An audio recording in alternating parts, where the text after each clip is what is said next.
નડિયાદમાં માર્ગ અને મકાન વિભાગના સિનિયર ક્લાર્ક વર્ષ 2015માં એસીબીના હાથે લાંચ લેતા ઝડપાયો હતો। ફરિયાદ મળતા એસીબીએ છટકું ગોઠવી સિનિયર ક્લાર્કને ₹3,500ની લાંચ લેતા પકડ્યા હતા। જે કેસની સુનાવણી નડિયાદ કોર્ટ દ્વારા કરવામાં આવતા સિનિયર ક્લાર્કને લાંચના ગુનામાં કસૂરવાર ઠેરવીને 4 વર્ષની કેદની સજા ફટકારી છે। આજે નડિયાદના મહેરબાન ચોથા એડિશનલ ડિસ્ટ્રિક્ટ જજ એસપી રાહતકર સાહેબે કરપ્શનના કેસમાં 4 વર્ષની સખત કેદની સજા કરી છે। કેસની વિગત જોવામાં આવે તો ગોવિંદભાઈ દેવાભાઈ પરમાર જેઓ સિનિયર ક્લાર્ક કાર્યપાલક ઇજનેર માર્ગ અને મકાન નડિયાદ કચેરીમાં વર્ગ 3 તરીકે ફરજ બજાવતા હતા। તેઓએ સને 2015ની સાલમાં ફરિયાદી પાસે તેઓના બિલના નાણાંના કેશ કરાવવા માટે ₹3500ના લાંચની માંગણી કરેલી હતી। જે અંગે ફરિયાદીએ એસીબીમાં ફરિયાદ કરતા તેનું છટકું ગોઠવવામાં આવેલ।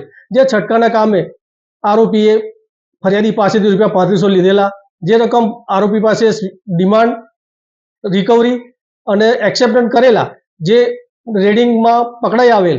જે અંગેનો કેસ આજ રોજ નડિયાદના મહેરબાન ચોથા એડિશનલ જજ સાહેબની કોર્ટમાં ચાલી ગયેલ। જે અંગેનો સ્પેશિયલ કેસ એસીબી 8/18થી થયેલ, જેમાં ફરિયાદ પક્ષના કુલ 7 મૌખિક પુરાવા તેમજ 59 દસ્તાવેજી પુરાવા ધ્યાને લઈ આજ રોજ નામદાર કોર્ટે આરોપીને લાંચ રૂશ્વત ધારાની કલમ 7ના ગુનાના કામે 3 વર્ષની સખત કેદની સજા તથા ₹5000નો દંડ ન ભરે તો વધુ 1 માસની સાદી કેદની સજા કરેલ છે।